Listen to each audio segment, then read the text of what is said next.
Жителю города Сухум вменяется незаконное приобретение, хранение наркотических средств без цели сбыта. Андрей Галимулович Мухамаштин был задержан в ходе рейдовых мероприятий сотрудниками уголовного розыска столичного УВД совместно с отделом уголовного розыска УВД по Гагарскому району. Вышеназванный гражданин хранил при себе бумажный сверток с наркотическим веществом марихуана, которое было обнаружено и изъято в ходе его личного досмотра, проведенного в служебном порядке. На период предварительного следствия гражданин Мухамаштин отпущен под подписку о невыезде. Расследование в рамках уголовного дела, возбужденного по части 1 статьи 223 Уголовного кодекса, проводит отдел дознания УВД по городу Сухум.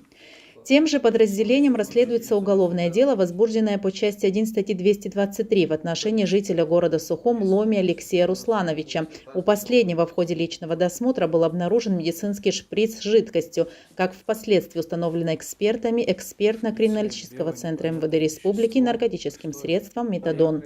Оперативные мероприятия провели сотрудники уголовного розыска совместно с ОГАИ столичного УВД. Гражданин Ломи отпущен под подписку о невыезде.